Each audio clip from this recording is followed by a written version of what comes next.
तो क्या आपके भी घर में होता रहता है अक्सर सास बहू का झगड़ा और जिस कारण आपके जीवन में मचा है घमासान तगड़ा। आज यही सास बहू के झगड़े का मैं उपाय आपको बताने वाला हूँ, जिससे आपके जीवन में आएगी शांति और आप अपने जीवन में मुख्य कामों को कर पाओगे। क्योंकि ये सास बहू का जो झगड़ा होता है पैर में कहीं ना कहीं बंधन और बेड़ियां बांध देता है, जिसके कारण व्यक्ति चाह कर भी कुछ नहीं कर पाता है। क्योंकि उसका दिमाग हमेशा घर की तरफ ही अटका रहता है कि मैं जैसे ही बाहर निकला कहीं सास बहू लड़ पड़े तो घर में घमासान होगा, फिर मुझे काम छोड़कर घर जाना होगा। नमस्कार दोस्तों, मैं सुभाष शर्मा चंडीगढ़ से लाल किताब के ज्ञान में आपका स्वागत करता हूं। तो दोस्तों, सास बहू का झगड़ा एक ऐसा झगड़ा होता है जिस केस में कि व्यक्ति कहीं ना कहीं जो हस्बैंड होता है, यानी कि माँ के लिए पुत्र और पत्नी के लिए उसका पति, एक तरह से सैंडविच की तरह पिसता है। और बीच में दो चक्की के जैसे दो चक्की के दो पार्ट होते हैं, उनके बीच में एक गेहूं का दाना, इस तरह से वो चलती हुई चक्की के बीच में कहीं ना कहीं पिसता रहता है और वो ना चाहकर भी कुछ नहीं कर सकता है। एक तरफ तो है उसकी माँ और दूसरी तरफ है उसकी धर्म पत्नी। जैसा कि अक्सर कहा गया है, एक स्त्री ही स्त्री की दुश्मन होती है। कहने को तो कुछ भी कहा जाए, बहू बेटी है या कुछ भी है, बहुत सी ऐसी बातें बोली गई हैं कि हम सामाजिक रूप से ये जो रिश्ते हैं इनको और ज़्यादा सुगम और एक्सेप्टेबल बनाएं। पर कहीं ना कहीं ग्रह स्थिति अगर ऊपर नीचे हो जाए तो यही बहन बेटी या बहू बेटी या माँ बेटी का रिश्ता कहीं ना कहीं खराब हो जाता है और कुल मिला के परेशानी आती है पुरुष के जीवन में। तो ये परेशानी हमें दो तरह से पहचाननी है। कुंडली के ज़रिए पहचानी जाती है, जो कि आज मैं आपको बताऊंगा। पर कुछ सिम्टम्स आपको मैं बता देता हूँ। जिनके पास कुंडली नहीं है या लगता है कि हाँ हमारे पास तो कुंडली नहीं है, हम कैसे पता लगाएं, शर्मा जी उपाय बता के चले जाएंगे, पर हम करें कैसे? तो उसके लिए मैं अक्सर आपको बताया करता हूँ कि अगर ये लक्षण आपको नज़र आ रहे हैं तो एक काम करिए। सबसे पहला उपाय तो ये बनता है, जिनके पास कुंडली नहीं है, जो लोग कहते हैं कुंडली नहीं है उपाय कैसे करें, उनके लिए सबसे पहला उपाय बनता है, वो बनता है खीर का उपाय। शुक्रवार या सोमवार के दिन चावलों से बनी हुई दूध चावल और कुछ मिष्ठान वगैरह और कुछ मेवे वगैरह डालकर आप खीर बनाया करें और ये खीर आप बनाएं और परिवार में वितरित करें। सबसे पहला काम ये करें सोमवार और शुक्रवार। इस काम को थोड़ा लंबे समय तक करते जाएं। जितना लंबे समय तक करेंगे उतना बढ़िया रहेगा, क्योंकि इसका असर एक बार में नहीं आएगा। मिठास, ये चावलों का उपाय और ये दूध का उपाय कहीं ना कहीं आपके जीवन में मिल रही उस खराबी को दूर कर देगा, जो कि परिवार को कहीं ना कहीं तोड़ने का काम कर रहे हैं। अब वो कारण समझिए जो कि कुंडली से देखे जाते हैं। कुंडली में किस तरह के फैक्टर होते हैं? कुंडली में ये कहा गया है कि अगर चंद्र और शुक्र का मेल हो, मेल दृष्टि संबंध हो, आपस में एक जगह बैठ जाएं, तब ये कहीं ना कहीं सास बहू का झगड़ा दिखाते हैं। सास बहू का झगड़ा किस तरह से होगा, मेल कैसे होगा, ये समझिए। मान लीजिए कि शुक्र पहले भाव में और चंद्र 7वें भाव में। अब ये क्या है, आपस में दृष्टि संबंध है, दोनों आपस में मिल रहे हैं। शुक्र दूसरे भाव में, चंद्र छठे भाव में, तब इससे भी दृष्टि संबंध बन रहा है। चंद्र छठे भाव में और शुक्र 12वें भाव में, तब इससे भी एक दृष्टि संबंध बन रहा है। 8वें भाव में चंद्र और तीसरे भाव में शुक्र, तब इससे भी कहीं ना कहीं एक मेल बन रहा है। अब ये कहीं ना कहीं एक मेल वाली कंडीशन हो जाती हैं, या फिर दोनों के दोनों ग्रह एक साथ कहीं पर भी कुंडली में आपके बैठ जाएं, तब ऐसे केस में क्या होना चाहिए? ऐसे केस में यही होना चाहिए कि आप पुरजोर कोशिशें कर लो, जितनी मर्जी कोशिशें कर लो, पर कुछ ना कुछ कई बार घटनाएं ऐसी होंगी जिसके कारण सास बहू में झगड़ा होगा। और ये झगड़ा जब होता है तो कई बार तलाक तक की नौबतें आती हैं। कई बार ऐसी कंडीशंस हो जाती है कि पति के ऊपर ही झूठे आरोप लग जाते हैं, कहीं दहेज के, कहीं मारपीट के, कहीं कुछ भी, इस तरह की कंडीशन हो जाती है। और ऊपर से ससुराल वालों के साथ भी रिलेशन खराब होता है। क्यों? क्योंकि शुक्र के दो पार्ट हैं। पहला पार्ट है राहु और दूसरा जो हिस्सा है वो है केतु। अब केतु यानी कि आपके जीवन का सुख, राहु यानी कि ससुराल।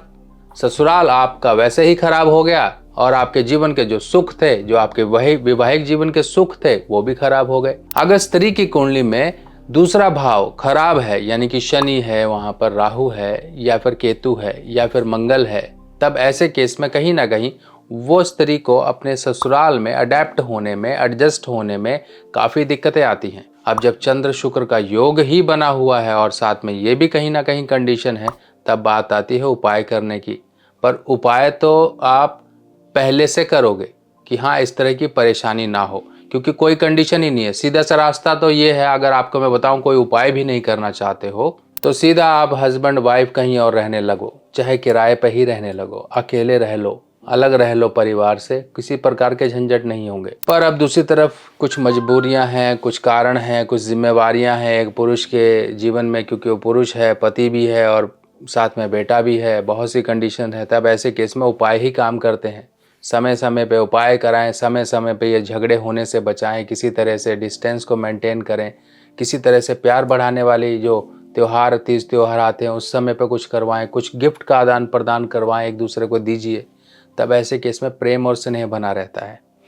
बुढ़ापे में आकर एक इंसान की जो मनोवृत्ति हो जाती है वो एक बच्चे के समान हो जाती है। पल में ही खुश, पल में ही दुखी, पल में ही गुस्सा, पल में ही नाराज़गी। तो बूढ़े इंसान को एक बच्चे की तरह ट्रीट करें। अगर अपने अंदर इस तरह की फीलिंग ले लेंगे कि हाँ वो तो बच्चा है, जो बोलता है बोलने दो, आज खुश है तो कल गुस्सा भी होगा, अगर गुस्सा है तो मेरे दिए गए कुछ उपहारों से वो खुश भी होगा। अगर इस तरह की सोच रखोगे तो बड़े से बड़े रिश्तों में मधुरता बनेगी, वरना रिश्ता एक नाजुक धागे की तरह होता है, कभी भी टूट सकता है। और टूट गया तो मुसीबत आएगी सिर्फ और सिर्फ पति परमेश्वर के सिर पर। और पति परमेश्वर बेचारे बेटा भी हैं, पति भी हैं, तो कहीं ना कहीं अपनी जिम्मेवारियां बनाए रखें कि हाँ सही से चलती रहें। आपको दोनों तरफ तालमेल बना के रखना है और ये तालमेल बनवाएगा उपाय।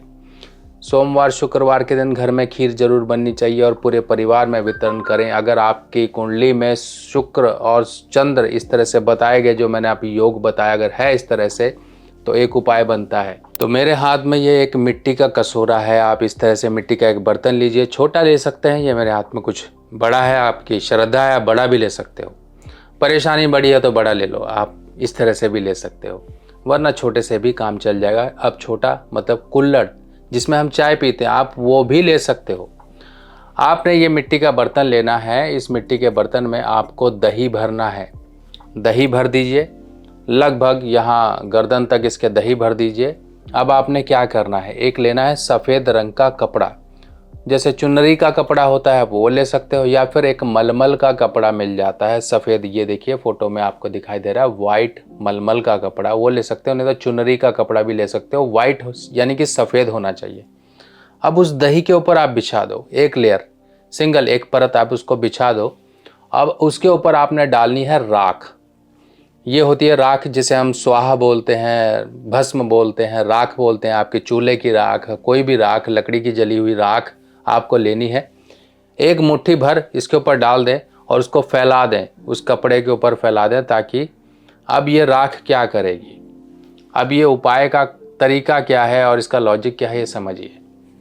आपने मिट्टी के बर्तन में यानी कि बुध में आपने यहाँ पर मिलाया दही, दही यानी कि शुक्र, ऊपर से डाला सफ़ेद कपड़ा यानी कि चंद्र, अब चंद्र के ऊपर आपने डाली राख यानी कि बुध।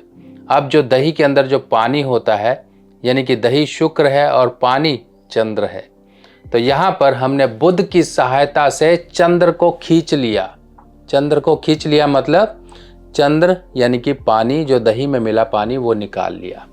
अब इस उपाय को करना किस दिन है, कैसे करना है, ये थोड़ा समझिए।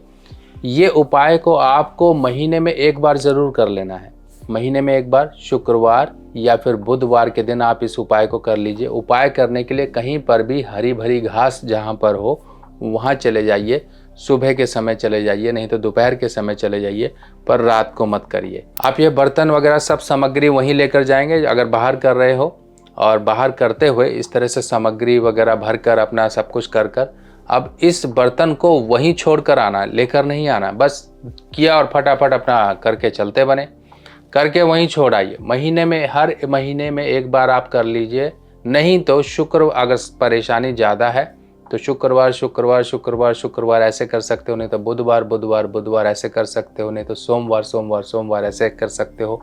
लगातार आप इसको कम से कम अगर आप लगातार करोगे तो तब तक करते रहो जब तक आपकी परेशानी खत्म ना हो जाए। अब ये परेशानी को तुरंत आपके राहत दिला देगा। इसके बाद आपको घर में उस तरह की सहूलियतें बनानी है, उस तरह की सेटलमेंट करती हैं। अगर मान लो कोई वैवाहिक जीवन में परेशानी आ चुकी है, तो ससुराल से कोई दिक्कत हो गई है, तो उनसे बातचीत करिए। आप थोड़ा झुक के रहिए, मत अकड़िए, वरना ये समय आपकी उंगली दबी होने का है।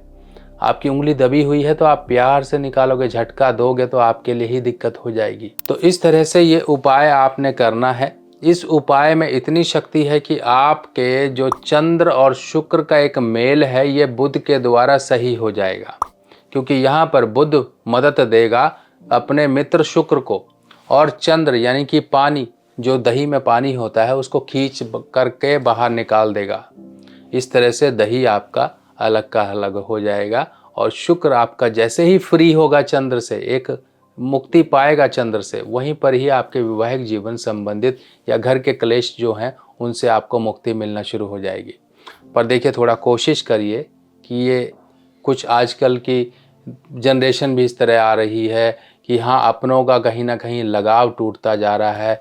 कुछ हमारी परवरिश ऐसी है, कुछ लोगों की सीख सिखाई ऐसी है, कुछ देखा देखी ऐसी है, तो ये गलत है। कभी ना कभी आप भी बूढ़े होगे, कभी ना कभी आप भी उस परिस्थिति में, उस सिचुएशन में आओगे जिस समय आपके साथ कोई ना होगा। तब सोचिए आपको कैसा लगेगा। कहीं ना कहीं थोड़ी परिस्थितियों को मैनेज करिए। ऊपर वाले ने अगर आपको परिवार दिया है तो इस परिवार से बंध के रहिए, झुक के रहिए। ना तो आप राजा हो, ना तो आप रानी हो। अगर हो राजा या रानी तो सिर्फ आप अपने पति या पत्नी के लिए, किसी और के लिए नहीं। परिवार परिवार होता है जहाँ झुक कर ही रहना होता है। अगर थोड़ा बहुत ही एडजस्टमेंट ले आओगे, रिश्तों को सुधारने की कोशिश करोगे, तो वही बिगड़े रिश्ते सुधर जाएंगे। एक बात को दिमाग में बिठा के रख लीजिए, पानी है, उसमें आप जितनी मर्जी लाठी मारो, पानी को काट नहीं सकते। पानी थोड़ी देर हलचल होगा, फिर पानी वैसा का वैसा ही हो जाएगा। इसी प्रकार रिश्ते होते हैं, जितना मर्जी बुरा हो जाए, रिश्ता अपना अपना ही होता है। उस रिश्ते को संभाल के रखिए। बहुत से लोग मुझे कांटेक्ट करते हैं, यही ज़्यादातर परेशानियां सुनने में आती हैं कि घर के झगड़े हैं, इस तरह से परेशान है, मैं नौकरी नहीं कर पाता हूँ, या नौकरी लगी थी मेरी छूट गई, क्योंकि बहुत सी परेशानियाँ आती हैं। तो सोचिए, कहीं ना कहीं कुछ ना कुछ हमारे दिमाग में वो एक एडजस्ट करने की प्रवृत्ति ख़त्म हो गई है। कहीं ना कहीं हम स्टिफ हो गए हैं। एक बात का और ध्यान रखिए, जब भी कोई वृक्ष में फल आ जाते हैं तो वृक्ष अपने आप झुक जाता है। जब हमारे ऊपर जिम्मेवारियां आ जाती हैं तो हमें अपने आप अपने अंदर एक झुकाव को लेकर आना चाहिए। जब नहीं लाएंगे तो सीधे तो हमेशा पहले काटे जाते हैं, यानी कि सीधे पेड़ हमेशा पहले ही कटते हैं। तो सोचिए, कहीं ना कहीं प्रकृति से कोई नहीं जीत सकता। बाकी दोस्तों, आपको ये जानकारी कैसी लगी ज़रूर मुझे कमेंट सेक्शन में बताइएगा। आप लोगों से मेरे लिए सिर्फ एक ही दक्षिणा मांगता हूँ कि ये वीडियो ज़रूर उस किसी ज़रूरतमंद के लिए शेयर कर देना, किसी को भेज देना। बाकी लाइक कर दोगे तो मुझे प्रोत्साहन मिलेगा, मुझे और हिम्मत आएगी कि आपके लिए ऐसे ही और जानकारियाँ लेकर आता रहूँ। तब तक के लिए आज्ञा दीजिए। नमस्कार।